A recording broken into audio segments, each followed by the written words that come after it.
기후의 변화가 우리 삶에 영향을 미치는 아주 중요한 조건의 하나다라는 것을 요즘 공부하고 있습니다.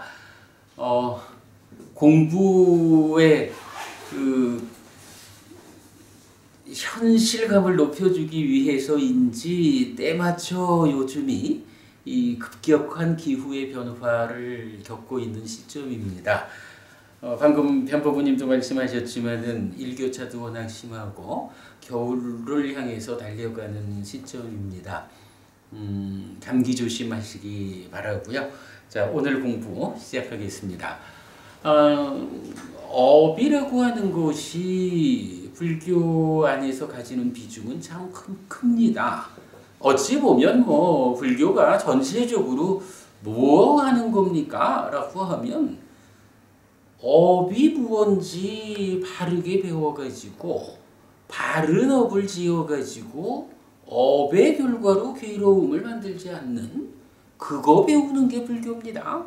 이렇게 말을 해도 옳다라고 할 만큼 불교에서 업은 커다란 비중을 갖습니다. 물론 우리가 삶의 메커니즘이라든가 삶의 저 깊은 영역, 딱가에서 일어나는 가래의 발생 과정, 기타 여러 가지 공부를 하고 있지만 따지고 보면 그게 다 내가 업을 짓는데 나의 내면에서 번뇌가 작용을 해서 탐진치가 생겨나는 그것 때문에 악업을 지어가지고 괴로움을 만드는 이런 프로세스를 배우는 과정, 이렇게 말해도 되거든요. 그래서 업이라는 것은 그야말로 불교의 모든 것이다 라고 말을 해도 좋을 겁니다. 이렇게 넓은 영역에서 설명되어야 하는 업이다 보니까 우리가 업을 전체적으로 공부하는 일은 참 좀 쉽지 않습니다. 다양한 방법으로 접근을 하고 있는데 최근 여러 주에 걸쳐 가지고 이 업 중에 한 부분에 대한 공부를 진행했어요. 자, 처음에 우리가 이런 것을 보았죠. 의도에 속한 업, 의도를 가진 업, 이런 표현에서 중생에 의한 번뇌의 영향을 받는 의도적인 삶을 살아가는 동안에는 내가 그 유의적 삶의 과정에서 업을 지으면 그 업의 결과를 경험하지 않는 한 그 업은 없어지지 않는다. 요렇게 당분간 진행하는 이 공부가 시작을 했죠. 그래서 거기부터 몇 시간 동안에 연결된 공부 과정을 진행해서 지난주, 지지난주부터는 그런데 그렇게 업이 지어지고 업에서 결과가 생겨나는 것인데 만약에 누군가가 그대가 이만큼 업을 지어가지고 이만큼 업의 결과가 생긴 것을 생긴 만큼 그대로 경험해야 합니다 라고 말을 한다면 박부부님 이게 맞나요? 이거 안 맞는 거죠? 그죠? 우리가 이번에 공부하는 것이 부처님은 만약에 지은 만큼 그만큼 그 업을 경험해야 한다면 그 결과를 경험해야 한다면 거기에는 범행이 있을 수 없다. 삶을 양성하자라는 것이 있을 수 없고 괴로움을 끝낸다라는 것이 있을 수 없다. 이렇게 말하거든요. 그러면서 그 대신에 바로 그러한 경험되어야 하는 경험되어야 하는 업이라는 것을 우리가 그렇게 이해한 거죠.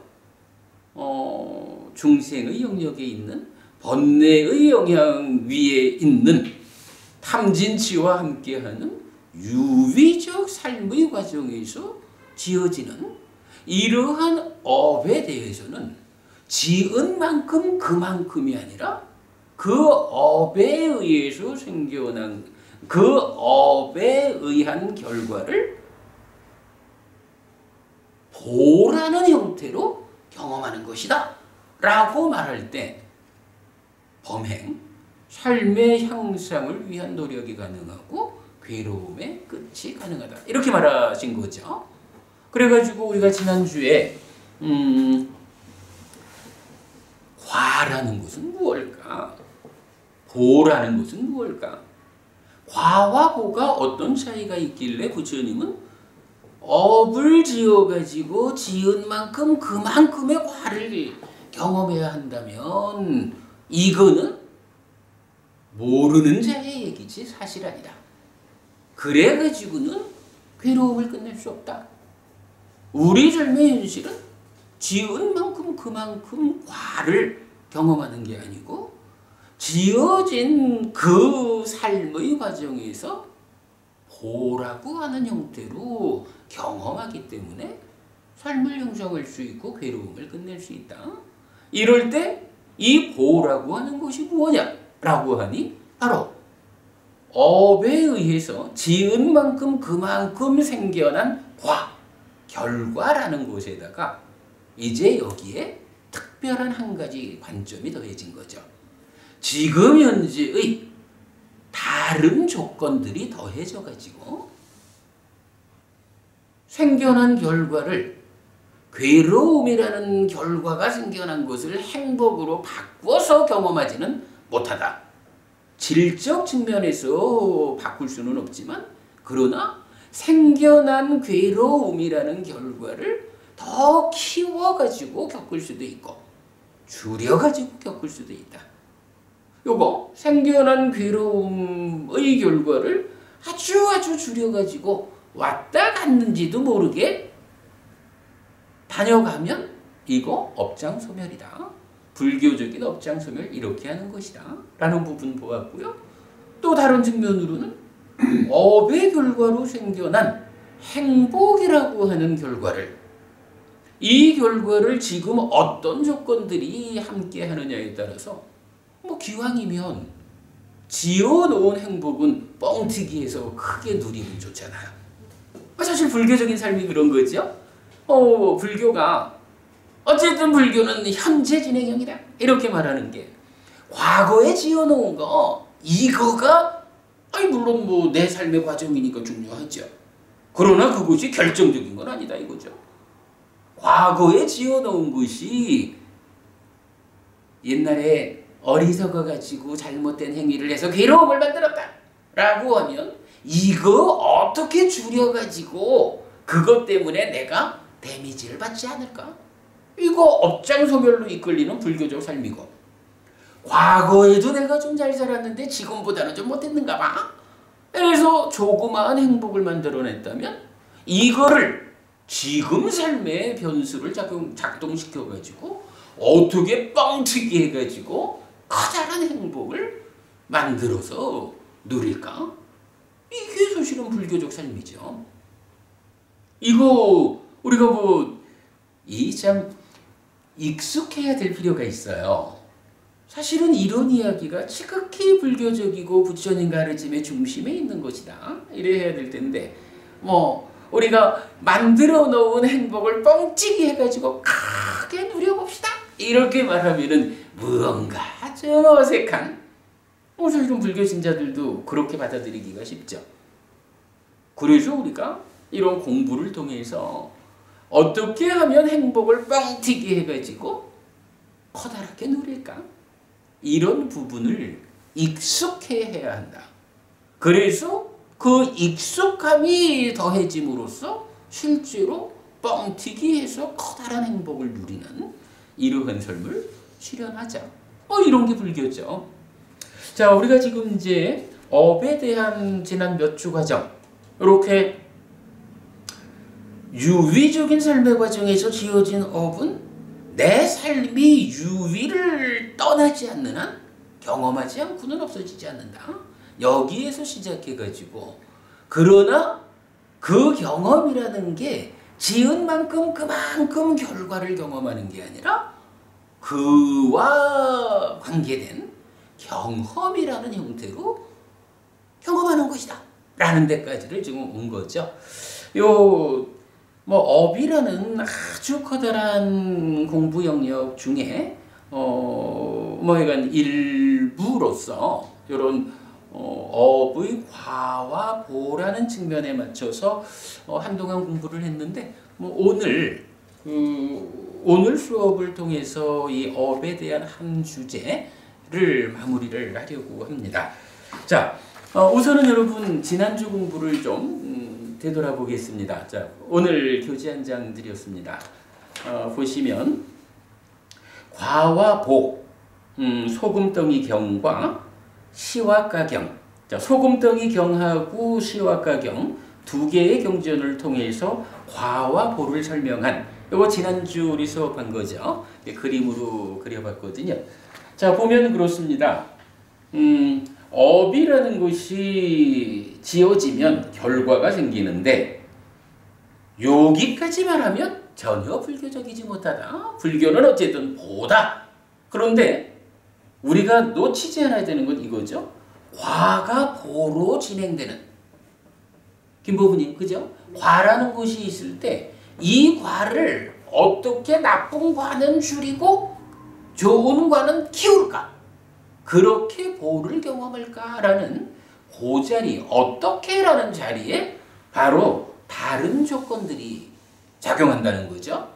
근데 그 다른 조건들이 무엇일까라는 부분을 가장 잘 설명해 주는 경전이 시와가경이다. 시와가경에서는 몸의 상태, 기후라는 말로 환경의 문제, 세상 이야기죠. 갑작스러움이란 말로 의외의 변수들. 지난 삶의 과정을 통해서 내가 인간 세상에 태어났기 때문에 인간 세상에 태어났다라는 것을 조건으로 겪기는 하지만 내가 전혀 예상치 않는 문제들. 이런 것도 우연이 아니라 인간으로 태어났기 때문에 겪어야 하는 하나의 조건관계다. 이렇게 말해주는 거죠. 그 다음에 이제 주의 집중이라는 주의 집중을 내가 제어하지 못하면 그것으로 인해서 큰 괴로움을 만들지만 어떻게 내 마음을 제어해서 주의 집중을 적절하게 배분할 것이냐. 때로 수행할 때는 호흡 한 자리에다가 주의 집중을 온전히 한다거나 이런 것이 이제 수행이 되는 거죠. 그런 과정을 통해 가지고 보를 확장하는 이런 부분을 말할 수 있어요. 자, 그 밑에 보면 업이라는 것은 선업을 지을까 악업을 지을까? 착한 업을 지었나요? 악한 업을 지었나요? 이렇게 업은 설명이 되죠. 그런가 하면 과라는 것은 그로 인해서 선문악의 업에 의해서 생겨나는 것은 락과 고의 느낌으로 생겨나는 것이다. 그리고 그것이 크기만 변화해가지고 역시 락과 고의 느낌으로 경험하는 것이다. 이렇게 나오죠. 간혹 그 불교학자 중에는 이 업과 과의 과정에서 과를 그러니까 선업을 지어서 선의 과를 만든다. 이렇게 표현하는 분들이 좀 있더라고요. 그러니까 이제 이 보라고 하는 것이 윗바까 달리 말하면 뭐 성숙한다 이런 의미를 갖는데 그런 의미를 좀 어떻게 이해했는지 몰라도 행위가 착한 행위를 했느냐 악한 행위를 했느냐에 따라서 결과가 착한 결과가 생겨나고 악한 결과가 생겨나는데 그게 이거 가지고 행복이냐 괴로움이냐 이렇게 읽는다. 이렇게 과와 보의 관계를 설명하는 분도 간혹 있었어요. 근데 경전은 그렇게 말하지 않죠. 과와 보는 무조건 락과 고, 느낌으로 생겨나는 거예요. 행위는 선과 악. 내가 착한 행위를 했을까 악한 행위를 했을까. 요 부분은 우리가 헷갈리지 않아야겠다라는 부분 말씀드리고요.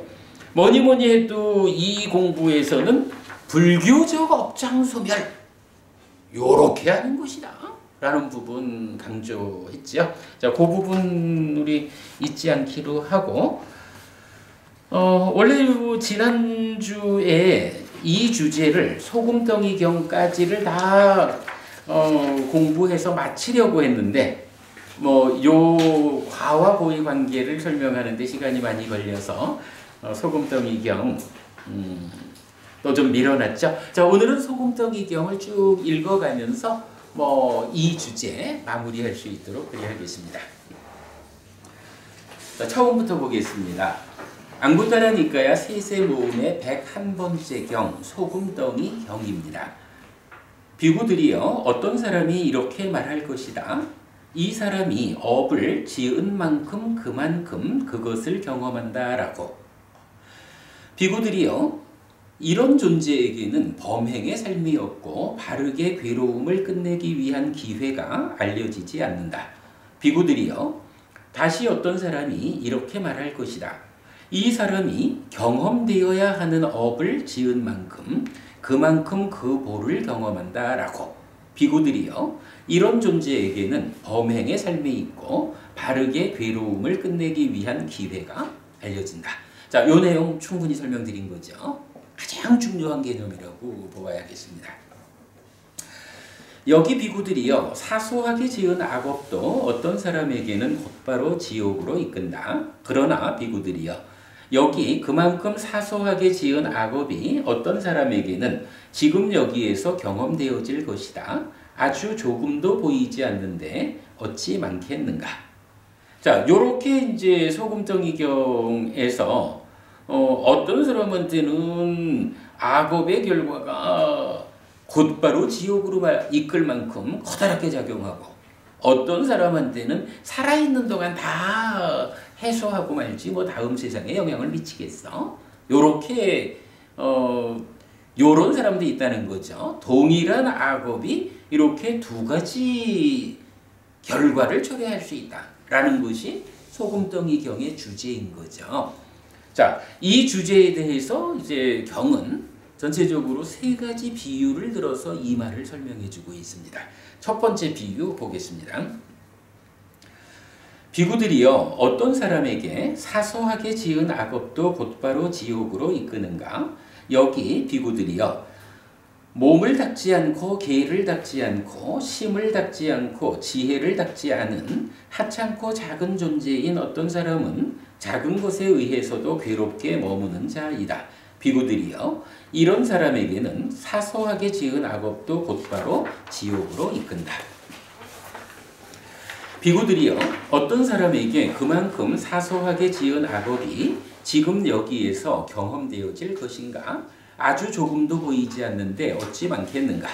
여기 비구들이여 몸을 닦고 계를 닦고 심을 닦고 지혜를 닦은 하찮지 않고 큰 존재인 어떤 사람은 무량하게 머무는 자이다.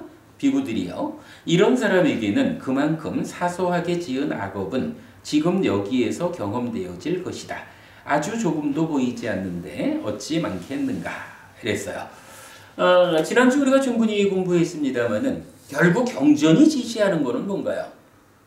몸을 닦는다, 계를 닦는다, 힘, 마음을 닦는다, 지혜를 닦는다. 이 네 가지 닦음을 전제하고 이 네 가지를 잘 닦지 못하는 사람, 네 가지를 닦지 못하는 사람은 참 그 하찮은 삶, 보잘것없고 초라한 삶을 사는 자여서 그런 사람이 살아가는 동안에 작은 악업을 지으면 그 사람 자체가 그렇게 초라한 사람이기 때문에 작은 악업을 짓고도 그 영향을 극복하지 못하고 지옥으로 끌려간다. 이런 얘기죠. 그런가 하면 이 네 가지를 잘 닦는 사람, 네 가지를 잘 닦았다 하는 사람들은 아주 무량한 삶을 사는 사람들, 달리 말하면 악업이 지어졌다 해도 그 영향력에 대한 반발력이 감당할 수 있는 힘이 세가지고 어쩌다가 실수로 악업을 지었다 해도 그것에 이끌려가지고 지옥을 가? 그건 내 얘기 아니야. 라고 악업의 영향력에서 벗어나는 힘 있는 삶을 산다. 이런 이야기를 하는 거죠. 그런데 지난주 우리가 어떤 걸 보았죠? 삼학이 무엇일까? 라고 할 때 보통은 계정의 삼학 이렇게 말을 하지만 경전은 그렇게 말하지 않는다는 거 설명드렸어요. 계정해는 세 가지 쌓임으로, 세 가지 무더기로 나오죠. 계의 무더기, 삼매의 무더기, 지혜의 무더기. 거기에 비해서 그러면 이러한 계의 무더기를 닦는다라는 건 뭐라고 하나요? 계학. 계를 닦는다 이렇게 말하죠. 삼매의 무더기를 닦는다는 것은 이제 정학이라고 하지 않는단 말이에요. 요걸 마음 심자를 써서 심학, 마음을 닦는다 이렇게 말하는 거죠. 마음 공부예요, 그게. 그 마음 공부가 뭐지? 이러면은 개념적으로는 삼매를 닦는 거예요. 삼매의 무더기를 공부하는 거, 닦는 거. 지혜의 무더기를 닦는다. 해학 이렇게 나왔던 거죠. 그런가 하면 이렇게 이제 삼학과 삼원이 다르다라는 부분 우리 놓치지 말자 그랬고 또 한 가지 측면으로는 사자가 큰경에서 말하는 몸을 닦고 마음을 닦는 거. 이 두 가지에 대해서 설명드렸죠. 몸을 닦았다라고 하는 것은 몸으로 경험되든 마음으로 경험되든 행복한 느낌, 즐거운 느낌이 경험됐을 때 그 즐거운 느낌에 붙잡혀가지고 몸에 좋은 거 뭐 이러다가 이 좋은 것에 마음이 붙잡혀가지고 마음이 다 소진돼 버리는 요거 몸과 마음을 닦지 못한 거겠죠. 그러나 몸과 마음을 닦았다라는 건 뭔가요? 몸을 닦았다라는 건 뭔가요? 이렇게 즐거운 느낌이 몸으로 경험되든 마음으로 경험되든 나한테 경험될 때 즐거운 느낌이라고 하는 이것도 사실은 무상한 것이야. 삶의 과정에서 이러이러한 과정이 이렇게 삼사와 합촉해가지고 즐거운 느낌이 경험되고 있는 것이야. 조건이 달라지면 이것도 달라지는 것이야. 라고 즐거운 느낌이 경험되었을 때 그것을 우와 좋은 거! 이렇게 거기에 묶이지 않고 그 무상함을 보아가지고 내 마음이 흔들리지 않을 때 그래서 마음이 소진되지 않을 때 이것을 몸을 닦았다라고 표현한 거죠. 그런가 하면 역으로 마음을 닦는다는 건 뭔가요? 몸으로든 마음으로든 괴로움이 경험될 때 이 괴로운 느낌이 닥쳐왔을 때 아이고 자 하고 당황스러워가지고 더 큰 괴로움을 만드는 요거 뭐예요? 더 큰 괴로움을 만든다? 마음을 소진한다. 요거 마음을 닦지 못했다. 부처님 이렇게 설명하고 있는 거죠. 그러나 몸으로든 마음으로든 괴로운 느낌이 경험될 때 이 괴로운 느낌 또한 이렇게 삶의 과정에서 삼사와 합촉해서 생겨난 것이야. 조건이 달라지면 없어져 버리는 무상한 것이야. 라고 괴로운 느낌의 본질을 꿰어봄으로써 그 괴로운 느낌에 묶여가지고 내 마음이 소진되지 않는 이러한 사람이 마음을 닦았다라고 부처님 정의하고 있는 거죠. 그래서 약간 우리가 이 내용을 놓고 계정의 삼온과 계학, 심학, 해학, 삼학 그리고 이제 몸을 닦는다는 게 하나 더 있죠. 요 한쪽 측면하고 사자가 큰경이 말하는 몸과 마음을 닦는다는 것이 무엇일까? 요 두 가지 측면만 정확하게 이해하면 요 문단에 대해서는 뭐 충분히 공부했다 이렇게 말해도 좋을 것 같습니다. 자, 지난주 우리 공부한 거고요. 자, 이제 이렇게 주제가 나타난 상태에서 첫 번째 비유 구체적 내용은 이렇게 나타납니다. 비구들이요, 예를 들면 어떤 사람이 물이 조금밖에 없는 그릇에 소금 종지를 넣을 것이다. 비구들이요, 이를 어떻게 생각하는가? 그 적은 물과 그 소금 종지의 소금은 마실 수 없을 것인가? 그렇습니다, 대덕이시여. 그 원인은 무엇인가? 대덕이시여. 그 물그릇 안에 물은 조금밖에 없습니다. 그런 소금 종지가 담긴 그 물은 마실 수 없습니다. 예를 들면 비구들이여, 어떤 사람이 강과 강에 소금 종지를 넣을 것이다. 비구들이여, 이를 어떻게 생각하는가? 그 강과 강과 그 소금 종지의 소금은 마실 수 없을 것인가?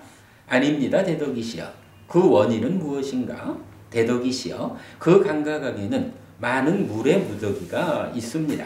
그런 소금 종지가 담긴 그 물의 무더기는 마실 수 없지 않습니다.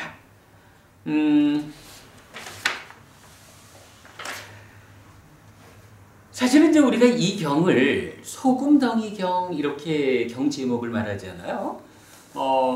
우리 이제 초불련에서 소금덩이경이라고 번역을 해준 상태에서 워낙에 이 경이 유명하고 소금덩이경이라는 경전 이름이 초기 불교를 공부하는 사람들한테는 확정적인 경명이지요. 그래서 저도 이 경을 소금덩이경 이렇게 번역하고 있는데 사실은 이제 여기 경전에서 말하는 바로는 제가 여기 어떻게 번역했나요? 물이 조금밖에 없는 그릇에 소금 덩이를 넣을 것이다 라고 안 했죠. 소금 종지를 넣을 것이다 라고 했죠.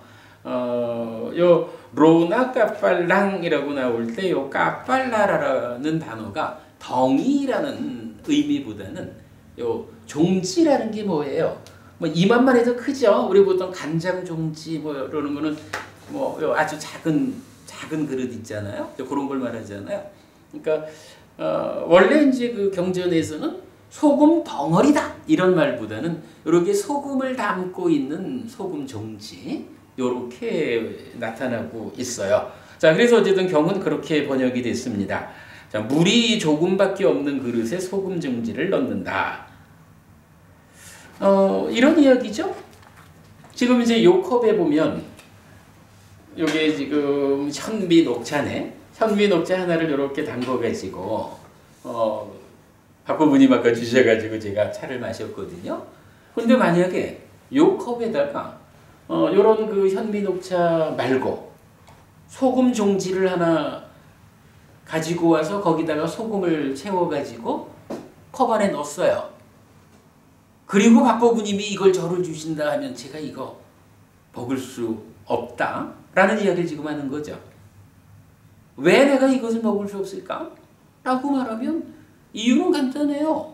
소금 종지라고 하는 한 단위로 소금의 양이 있는 거예요.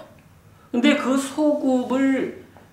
소금 종지 안에 들어있는 그 소금이라는 정해진 분량을 녹여가지고 먹기에는 요 컵이 담을 수 있는 물이 너무 작은 거예요. 그러니까 이 컵에다가 소금 종지를 담그면 저보고 그거 먹으라라고 하면 그게 고문이지 뭐. 그죠? 지금 이제 그렇게 얘기를 하고 있어요.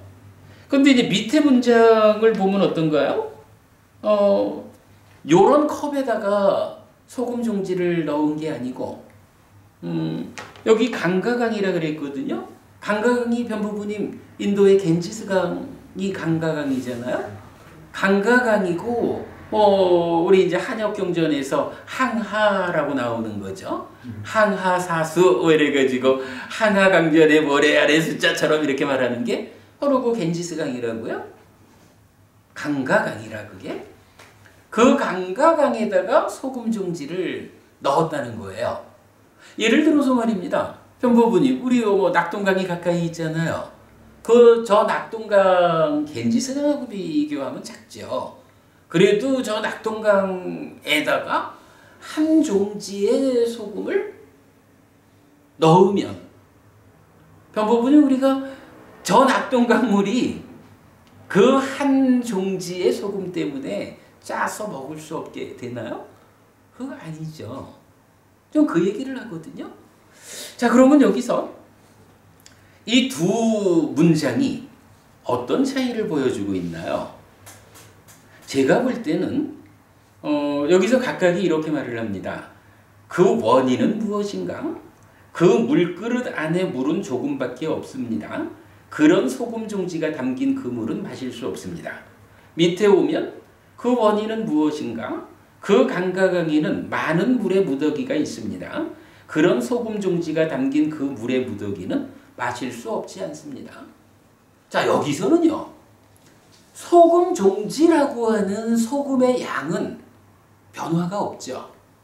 그죠? 두 개의 문단에서 아래 위에서 소금 종지라고 하는 요 소금의 양은 변화가 없는데 앞의 경우는 이 소금을 녹이는 물이 작다 이렇게 말하는 거예요. 물이 작아가지고 먹을 수가 없는 거야, 짜서. 근데 밑에는 소금의 양은 같은데 그 소금을 녹이는 물이 많아요. 그래서 우리가 그 물을 먹는데 소금 때문에 장애가 되지 않는 거예요. 따지면 소금이라는 장애가 영향을 미쳐서 그 물을 먹지 못하는 이런 일은 없다는 거죠. 이 경우에서 알려주는 거에 사실 요점은 저는 바로 요 표현이라고 생각합니다. 자, 사소한 악업을 지었잖아요. 사소한 악업이 이 비유로 보면 뭔가요? 악업이라고 하는, 근데 사소한 거니까 소금은 소금인데 종지라는 작은 그릇에 담긴 작은 분량의 소금이에요. 그런데 이 작은 분량의 소금임에도 불구하고 물 자체가 더 작으면, 물 자체가 아주 작으면 소금은 작아도 그것이 물에서 차지하는 비중이 크잖아요. 물한테 미치는 영향력이 큰 거라. 그러니까 차가워서 못 먹어. 내 삶이 몸도 개도 마음도 지혜도 닥지 않은 저런 하찮은 삶이 되면 아주 조그마한 그런 존재가 돼버리면 사소하게 지은 악업이라고 하는 이것도 그렇게 작은 삶에서 차지하는 비중이 크단 말이에요. 그러니까 그게 커다란 악업으로 나한테 작용해가지고 지옥으로 이끄는 거죠. 그러나 똑같이 사소한 악업을 지었다 해도 내가 몸을 닦고 개를 닦고 마음을 닦고 지혜를 닦는 이런 무리한 삶을 사는 사람이 되어 있으면 그 무리한 삶의 가운데 요 사소한 악업이 미치는 영향력이 줄어드는 거라고요. 이게 다른 거 아니에요. 바로 이 그림에서 말하는 과는 생겨났어요. 근데 부처님이 뭐라 그래요? 지은 만큼 그만큼 과를 경험한다라는 건 틀렸다 이러는 거잖아. 과는 생겨났는데 이거를 직접 경험하는 보라고 하는 측면에서 이 과를 키워서 겪을 것이냐 줄여서 겪을 것이냐, 키워서 누릴 것이냐 줄여서 누릴 것이냐, 요거를 말하는데 그걸 결정하는 걸로 다른 조건들이 들어있잖아요. 그 다른 조건들이 어떤 것이냐를 시각화경이 설명했거든요. 근데 지금 이 소금덩이 경에서는 바로 그 얘기를 이렇게 표현하고 있는 거예요. 소금 종지라고 하는 생겨난 결과는 똑같은 거야. 똑같은 결과가 생겨났는데 그거를 어떤 다른 조건들이 지금 작용하느냐, 내가 어떤 다른 조건들을 작용시키느냐에 따라서 그 작은 종지의 소금의 영향력이 무지무지하게 강력해가지고 나를 지옥으로 이끄는, 마실 수 없는 물을 만들 것이냐, 아니면 그 동일한 양의 소금 종지 그 소금의 양이, 아니 이게 지금 이 물 안에 있는 거요? 나는 짠맛을 전혀 못 느끼겠는데? 그치만 따지고 보면요, 100만 분의 1은 ppm이죠. 10억 분의 1은 ppb 이렇게 말하죠. 따지고 보면 낙동강물 안에 그거를 딱 이렇게 정지시켜 놓고 본다면요, 분명히 한 종지의 소금을 넣었으면 한 종지만큼의 소금의 양이 그 물 안에 있는 거예요. 다만 그것이 100만 분의 1일까? 10억 분의 1일까? 뭐 이래가지고 ppm 단위로 있어, ppb 단위로 있어, 더 작은 단위로 있어, 뭐 이렇게 말할 수 있죠. 그러나 이것이 ppm 단위로만 가도 그 소금 때문에 물을 마실 수 없다라고 하지는 않을 거란 말이죠. 예, 어쨌든 여러분, 이 첫 번째 비유, 소금 종지의 양에다가, 소금에다가 얼마만큼의 물을 넣어서 녹일 것이냐, 바로 그 차이가 우리가 경험해야 하는 보의 크기를 의미한다. 그래서 이건 이 부분 보시면 이제 저도 이렇게 노란 줄을 걷거든요. 노란 줄을 긋는 게 뭐냐 하면 소금 종지의 양에다가 긋는 게 아니라고요.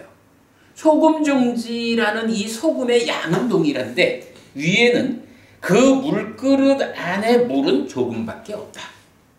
중요한 건 요거예요. 물이 조금밖에 없는 거예요. 밑에 강가강 같은 경우는 그 강가강에는 많은 물의 무더기가 있습니다. 물이 많아. 아무튼 우리가 살아가면서 그런 거예요. 지금이야 물론 우리가 잘 살아야죠. 지금 잘 살아야 한다는 건 뭐 당연한 얘기고. 그러나 이전에 우리가 잘못 사는 일이 있어가지고 그 잘못 사는 일, 그 업의 결과를 지금 겪어야 하는 상황이 되었다라고 할 때 그 업의 결과가 행복이라면 그 행복을 뻥튀기 하기 위한 그런 선업을 지금 지어야 할 거고, 그러나 뭐니 해도 중생의 삶에서는 괴로움의 문제죠. 이 괴로움이 지어졌을 때 얼마 많은 크기로 이거를 겪을 것이냐.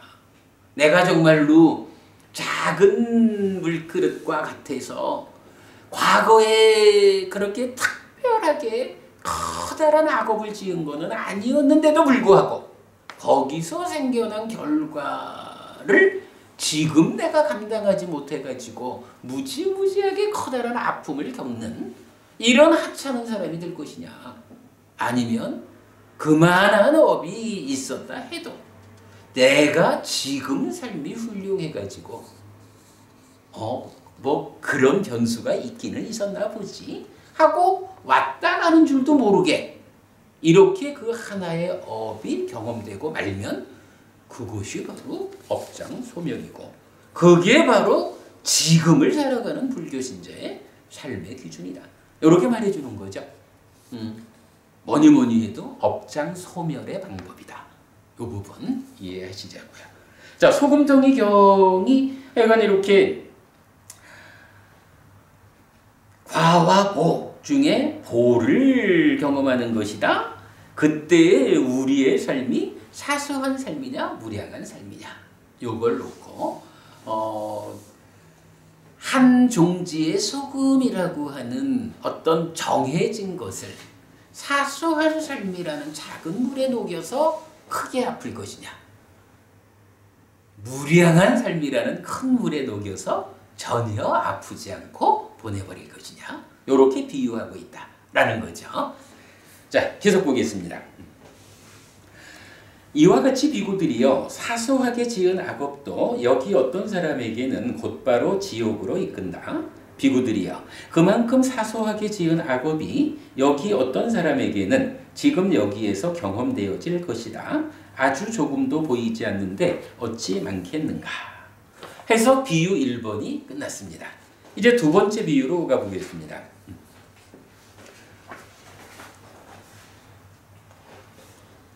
비구들이여 어떤 사람에게 사소하게 지은 악업도 곧바로 지옥으로 이끄는가?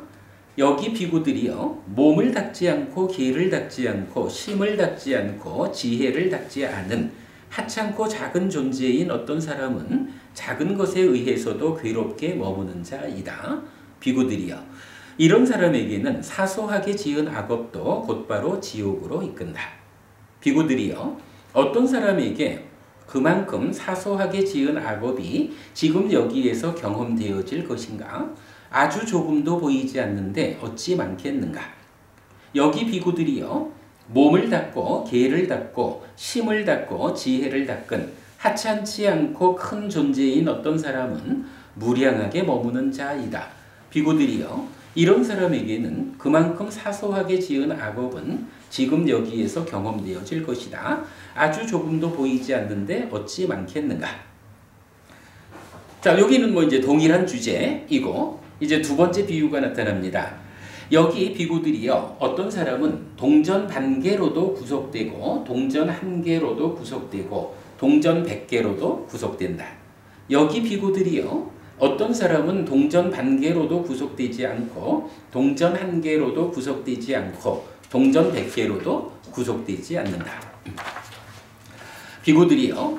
어떤 사람이 동전 반개로도 구속되고 동전 한 개로도 구속되고 동전 100개로도 구속되는가? 여기 비구들이요. 어떤 사람은 불황자고 가난하고 재물이 적다. 비구들이요. 이런 사람이 동전 반개로도 구속되고 동전 한 개로도 구속되고 동전 100개로도 구속된다. 비구들이요. 어떤 사람이 동전 반개로도 구속되지 않고 동전 한 개로도 구속되지 않고 동전 100개로도 구속되지 않는가? 여기 비구들이요. 어떤 사람은 호화롭고 큰 부자이고 재물이 많다.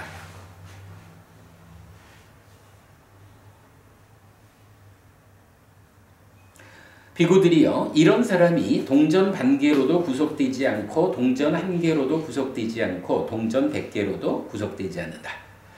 자, 두 번째 비유는 동전 반개, 한 개, 100개 요런 규모를 놓고 그걸로 인해서 구속이 되는가 구속되지 않는가 이렇게 말하고 있어요. 김호부님, 한국 사회를 한동안 강타한 뭐 요즘도 때때로 많이 쓰이는 이와 관련한 표현이 있죠. 그죠? 무전유죄, 유전무죄 이렇게 말하고 있죠. 지금 이게 이 비유는 딱 보면 어떤 사람은 가진 게 없는 거야. 뭐 여기서 표현하기를 뭐라 하나요? 불황자고 가난하고 재물이 적다. 여기서 불황자라는 게 뭐 남을 해친다 이런 게 아니라 뭐 진짜 오갈 데 없고 집도 없고 이래서 뭐 노숙하듯이 뭐 이런 사람을 말하는 거겠죠. 그러니까 가난하고 재물이 없어요. 그런데 이런 사람이 어쩌다 형편이 돼가지고 뭐 동전 한 개를 지불해야 하는데 지불할 수 없는 상황. 예를 들어서 빵을 하나 샀어요. 동전 반입짜리예요. 근데 빵은 가졌는데 동전 반입을 지불할 능력이 없어요. 뭐 이런 경우겠죠. 고기를 한 근 샀어요. 동전 한 개를 내야 되는데 지불할 능력이 없어요. 뭐 좀 옷을 하나 샀다 할까? 아니면 뭐 집을 산다고 할 수는 없을 거고 뭐 어떤 거든 좀 살기 위해서 필요한 어떤 거를 가졌는데 그 물건의 값을 지불할 능력이 없어요. 이런 상황이죠. 그러면 이 사람 무전취식 뭐 이런다거나 뭐 해가지고 붙잡아 가서 지불 능력이 안 되는 한 구속이 된다고요. 그 얘기죠.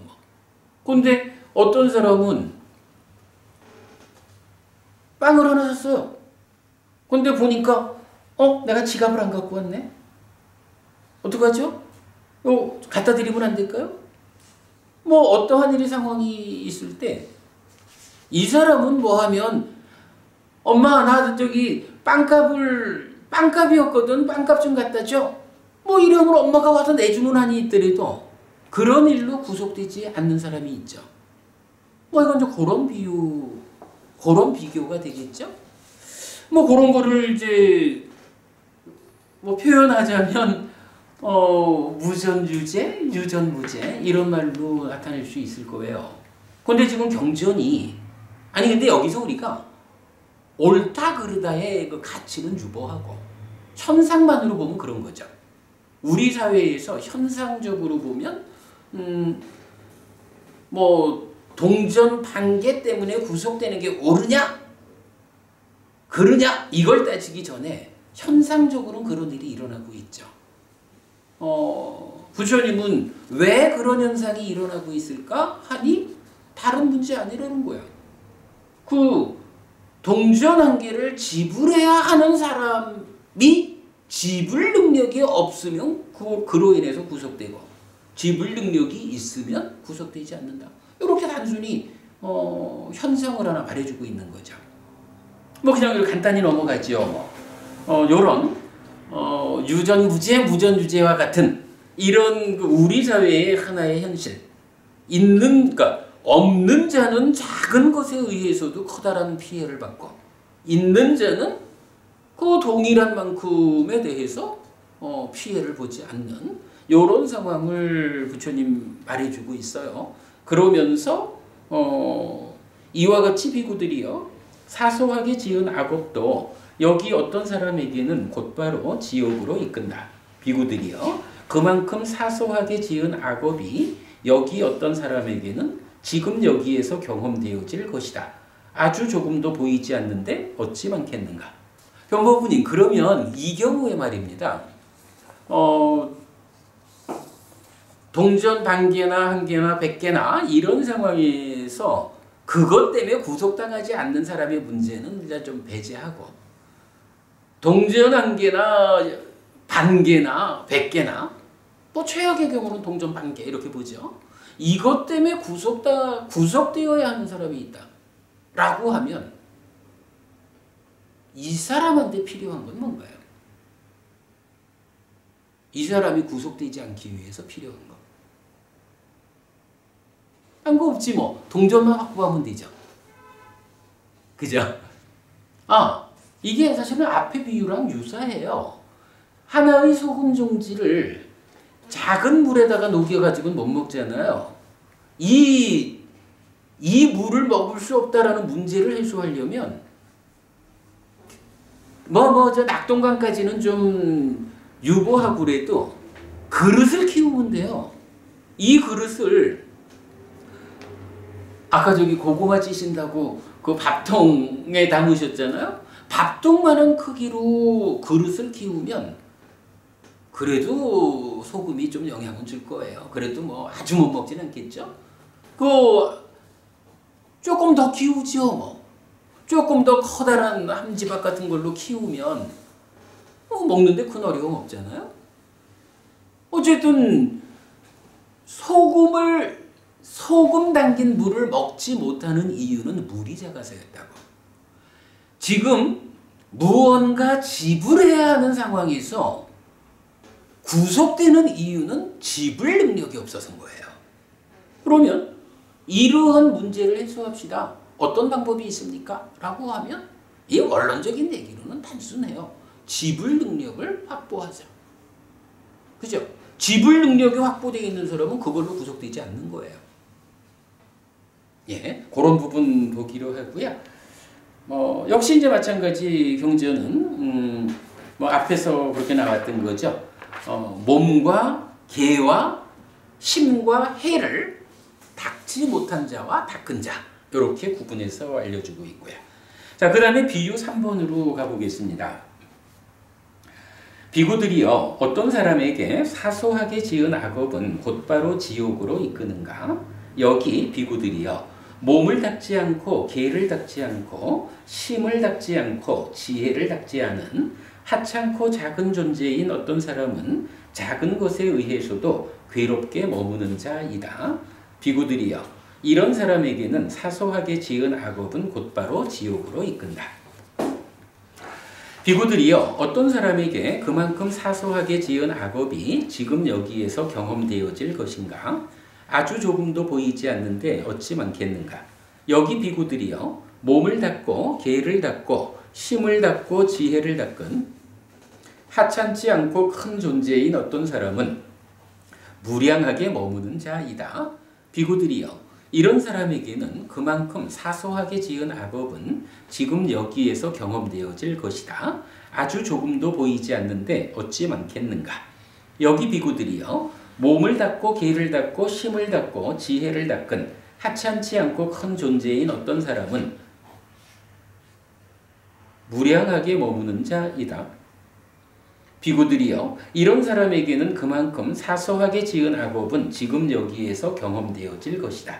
아주 조금도 보이지 않는데 어찌 많겠는가? 이게 이건 조금 중복되고 있지만 일단 경전이 그래요. 원전이 그래서 읽다 보니까 좀 어색했는데 이게 중복되어 있습니다. 예를 들면 비구들이요, 양고기 장사나 양을 잡는 사람은 양을 훔친 자들 가운데 어떤 자는 죽이거나 묻거나 태우거나 하고 싶은 대로 할 수가 있지만, 양을 훔친 자들 가운데 어떤 자는 죽이거나 묻거나 태우거나 하고 싶은 대로 할 수 없다.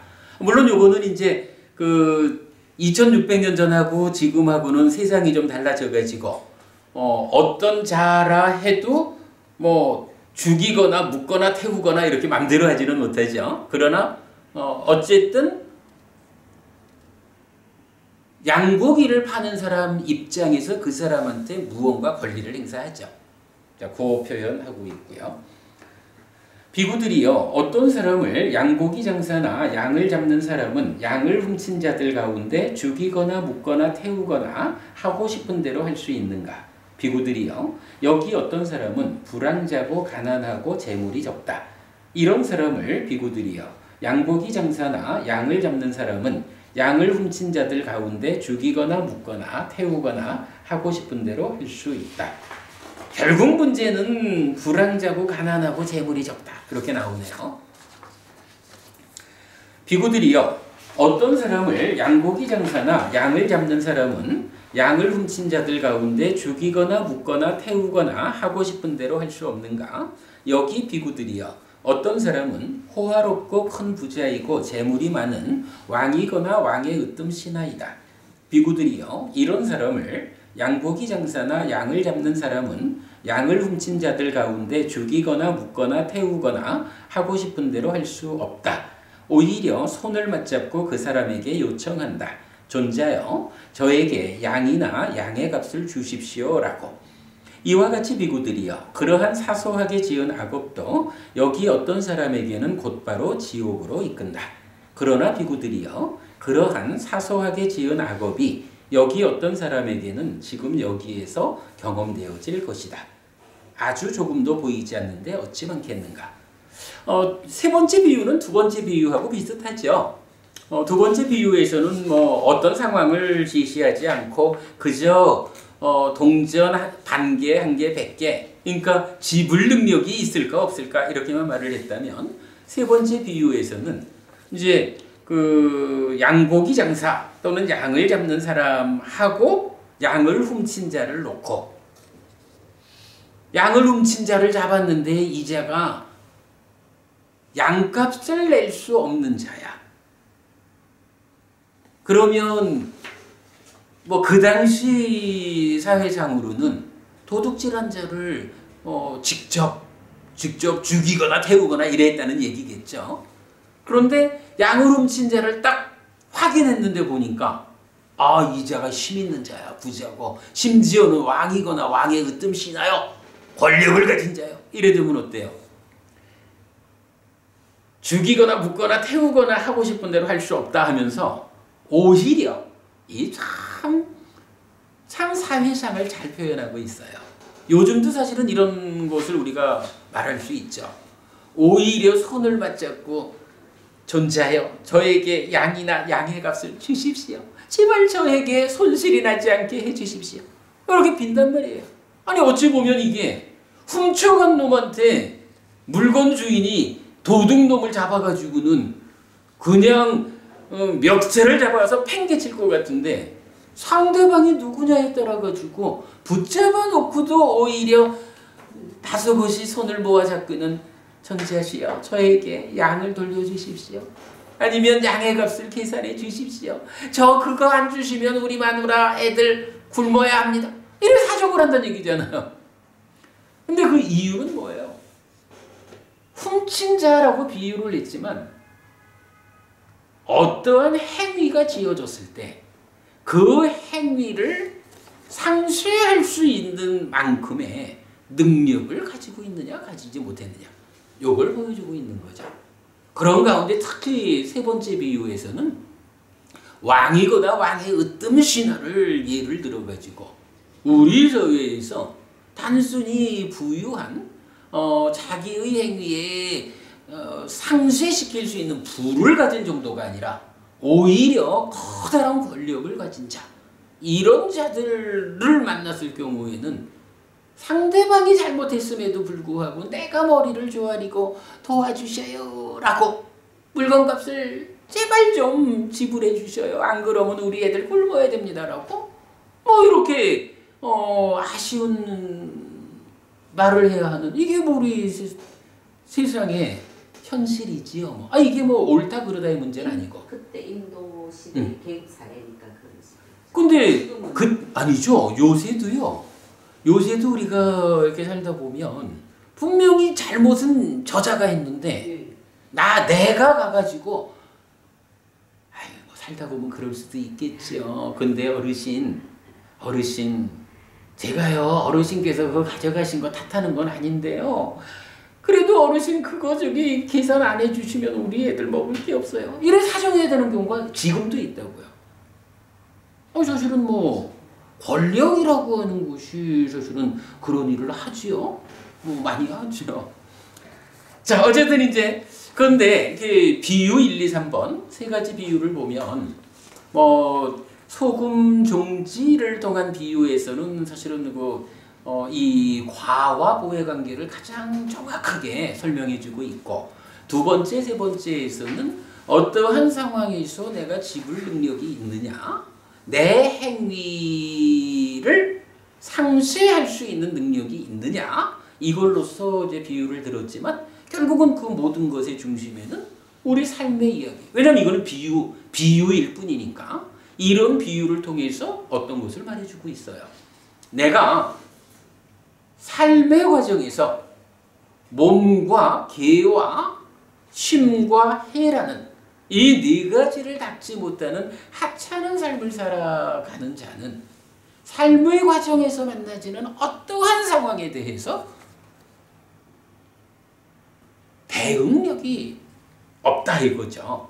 그 상황에 대응하지 못해가지고 그 상황에 그대로 직격탄을 받아가지고 커다란 아픔을 겪어야 하는데 그러나 몸을 닦고 개를 닦고 마음을 닦고 지혜를 닦은 사람은 삶의 과정에 어떠한 상황이 닥쳐오더라도 거기에 대한 대응력이 있다는 거죠.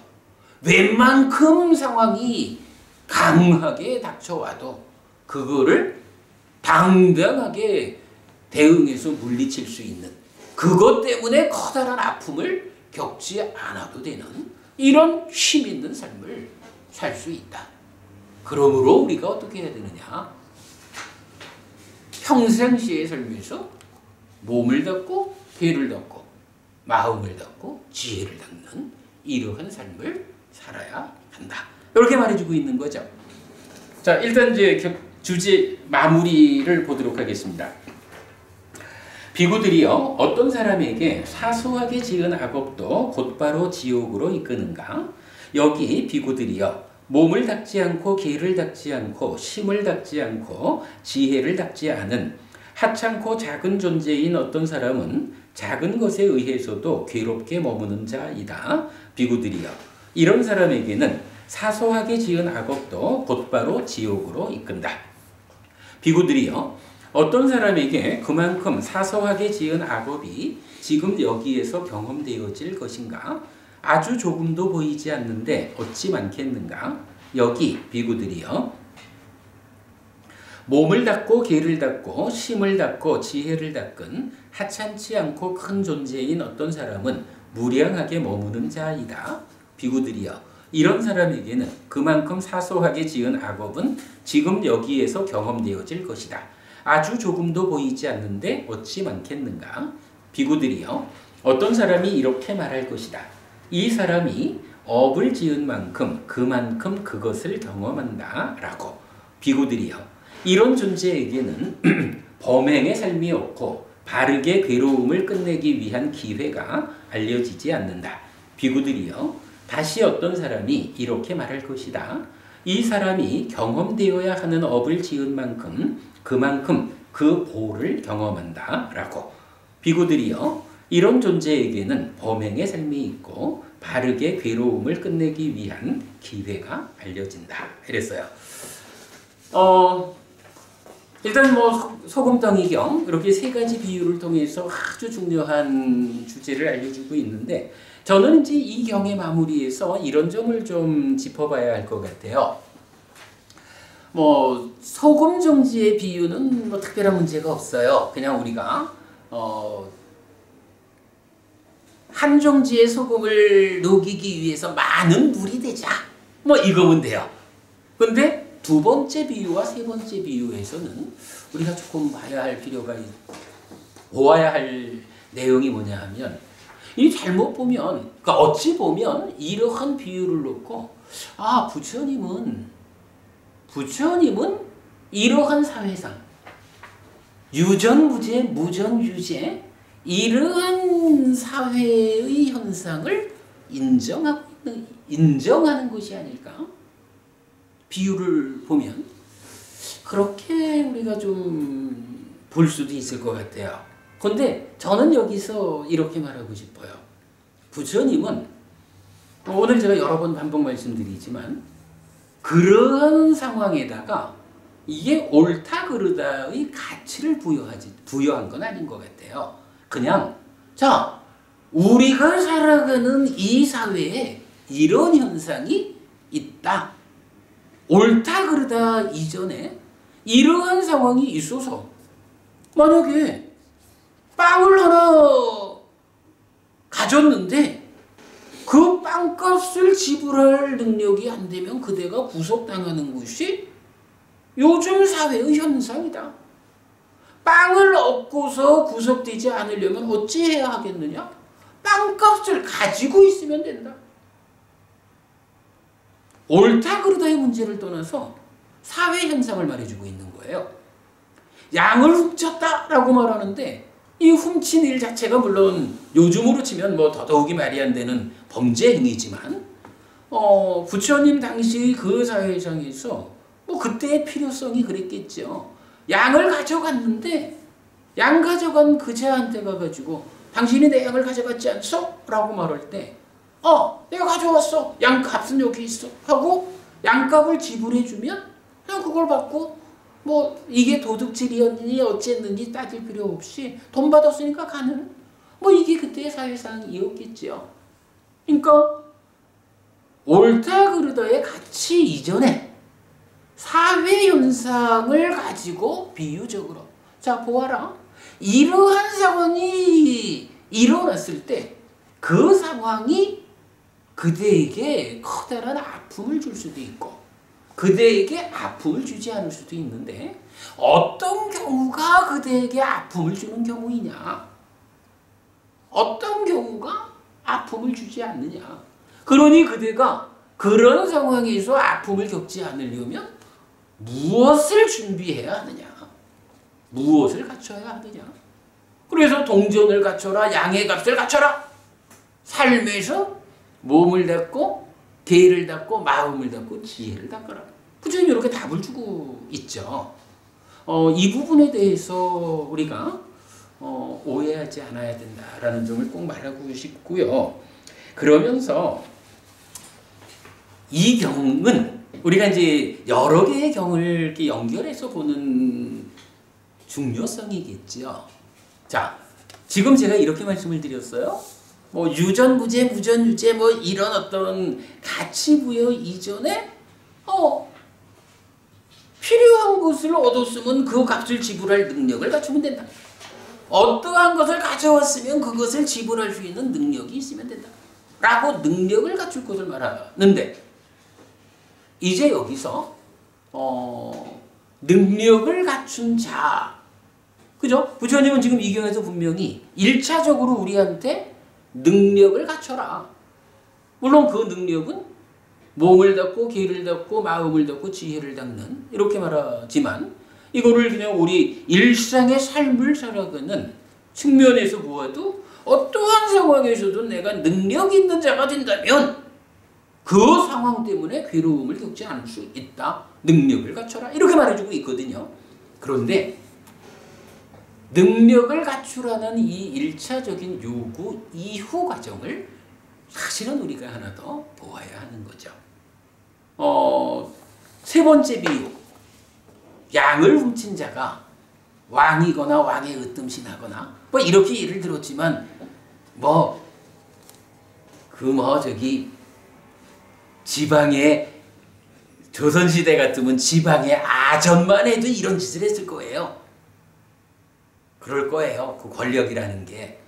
그런데 권력을 가진 자, 힘을 가진 자가 자기 가진 힘을 믿고 악행을 막 저지른다?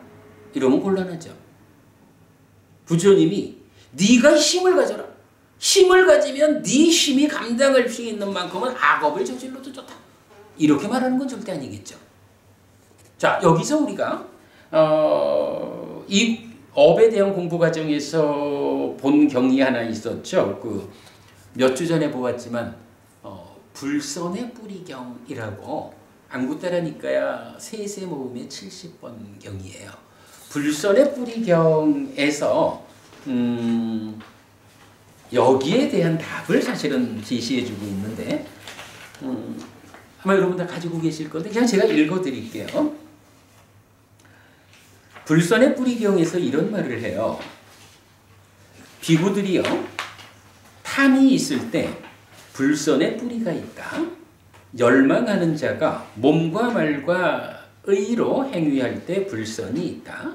열망하고 탐에 사로잡히고 소진된 힘을 가진 자가 나는 힘 있는 자라고 이렇게 생각하는 힘 있는 자여서, 그러니까 실질적으로 힘 있는 자여서 체벌이나 구속이나 박탈이나 비난이나 추방에 의해 남에게 사실 아님에 의한 괴로움을 생겨나게 할 때 불선이 있다. 이와 같이 탐의 생김, 탐의 인연, 탐의 일어남, 탐의 조건으로부터 다양한 악한 불선법들이 생긴다 라고 해서 탐진치에 반복하거든요. 여기서 제가 지금 말씀드리는 것은 어떤 부분인가요? 나는 힘 있는 자라고 이렇게 생각하는 힘 있는 자가 있는 거예요. 그러니까 실제로 힘을 가진 자가, 권력을 가진 자가 나는 권력이 있는 자예요. 내가 원하는 것은 할 수 있어. 이렇게 생각하는 자라는 거죠. 근데 그 자가 어떤 짓을 하냐 하면 체벌이나 구속이나 박탈이나 비난이나 추방에 의해 남에게, 중요한 표현이죠, 사실 아님에 의한 괴로움을 생겨나게 할 때 불선이 있다. 그죠? 실제로 잘못하지 않았는데 잘못하지 않은 그것을 잘못했다라고 사실 아닌 것을 가지고 그한테 체벌을 하고 고통을 준다고요. 근데 그렇게 고통을 줄 수 있는 근거가 뭐예요? 힘 있는 자거든. 요 얘기죠. 그런가 하면 이제 같은 경에서는 반대 경우를 말하죠. 비구들이요, 무탐이 있을 때, 요거 경의 4페이지입니다. 비구들이요, 무탐이 있을 때 선의 뿌리가 있다. 열망하지 않는 자가 몸과 말과 의로 행위할 때 선이 있다. 열망하지 않고 탐에 사로잡히지 않고 소진되지 않은 힘을 가진 자가 나는 힘 있는 자라고 이렇게 생각하는 힘 있는 자여서 체벌이나 구속이나 박탈이나 비난이나 추방에 의해 남에게 사실 아님에 의한 괴로움을 생겨나게 하지 않을 때 선이 있다. 이와 같이 무탐의 생김, 무탐의 인연, 무탐의 일어남, 무탐의 조건으로부터 다양한 선법들이 생긴다. 무진무탐의 반복되죠. 자, 여기선 뭔가요? 앞에서는 나는 힘 있는 자라고 생각하는 힘 있는 자가 남에게 대해서 사실 아닌 것을 가지고 체벌을 가하고 그를 힘들게 했다고요. 그거 불선이다, 악이다 이렇게 말했잖아요. 근데 여기서는 이제 나는 힘 있는 자야 라고 자기 스스로를 분명히 아는 거죠. 내가 힘 있는 자다라고 스스로를 아는 실제로 힘 있는 자가, 권력을 가진 자가 이 사람은 어떻게 하는 거예요? 사실 아님에 의한 괴로움을 생겨나게 하지 않는다. 내가 힘은 가지고 있지만 상대방이 잘못하지 않았는데 나의 이익을 위해서 그에게 괴로움을 생겨나게 하는 이런 악한 짓을 하지 않는다. 이렇게 말하는 거죠. 그때에 선이 있다. 이렇게 말하는 거거든요. 이 불선의 뿌리경에서 말하는 요 내용이 소금덩이경에서 우리가 공부하고 마지막으로 말하는 부처님께서는 옳다 그르다의 가치를 부여하기 이전에 사회 현상을 가지고 예를 들어서 설명했다. 그래서 부처님이 말씀하시는 것은 우리가 올바르게 살아간다라는 것은 아주 약한 존재가 되어가지고 다른 사람들에게 휘둘리는 존재로 사는 게 아니라 내가 스스로 무량한 삶, 강력한 자가 되어야 한다. 그런데 그 강력한 자가 되었다라고 하는 나를 방어할 수 있는 능력을 가진 자가 그 다음 단계로는 어떻게 해야 되느냐? 내가 힘을 가졌다라는 이걸 놓고 나는 힘을 가진 자야. 그러니 사실은 그게 아니지만 나의 어떤 이익을 위해서 거짓으로 너를 괴롭히는 이런 짓을 하는 것은 불선이다. 그거는 지옥으로 이끄는 힘이 된다. 이런 이야기죠. 힘을 가진 자가 되되 어떻게 해야 되나요? 나는 힘을 가졌기 때문에 스스로 나를 보호하는 이런 위에서 이러한 힘을 가지고 사실 아닌 것으로 남을 괴롭히는 그런 일을 하지 않는다. 그때 선이 있다. 나의 삶이 하늘로 이끌린다. 이렇게 말해주는 거죠. 자, 지난주에는 우리가 소금덩이경하고 시화가경 두 개를 연결해가지고 과와 보 중간에 다른 조건들이 어떤 게 있을까 하는 거를 중심으로 보았죠. 오늘은 소금덩이경을 이제 비유 세 가지 좀 상세하게 보았는데 그 끝에서 불선의 뿌리경하고 연결을 하니까 어때요? 비유를 통해서 부처님이 알려주는 나의 지절하면 힘 있는 자가 되라.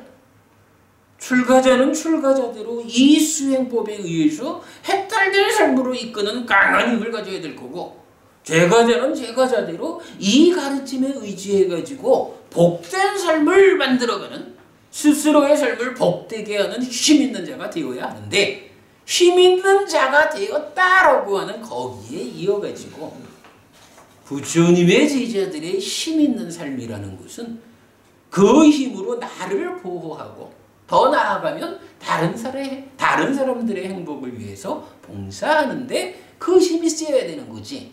힘이 있다라고 해서 무전유죄, 유전무죄. 나는 유전이기 때문에 어떠한 일을 해도 무죄요. 이러면서 거짓으로 남을 해치는 이런 일을 하는 것은 불선이다. 지옥으로 이끈다. 그런 짓은 해서 안 된다. 나의 힘이 사실 아님을 동원하는 이런 거짓된 힘을 가지고 더 큰 죄악을 만드는 쪽으로 쓰이지 않아야 한다. 라는 부분까지를 경전 두 개 연결하면 우리가 이어서 볼 수 있겠죠. 자, 여기까지를 이제 말씀드렸습니다. 꽤 여러 주에 걸쳐 가지고 유의적인 삶을 사는 가운데에 업은 경험하지 않고는 없어지지 않는다. 에서 출발해가지고 이제 그렇다고 지은 만큼 그만큼 그 업의 결과를 경험한다라고 하면 곤란하다. 그건 사실 아니다. 경험돼야 하는 업을 지은 만큼 그에 따르는 보를 경험하는 것이다. 라고 부처님 과와 보의 관계를 설명하면서 이제 그렇다면 그 보라고 하는 거 지금 짓는 업이야 당연히 선업을 지어야 하지만 이전에 우리가 지어놓은 악업의 결과가 지금 나에게 맞닥뜨려 올 때 어떻게 내가 대응해가지고 물론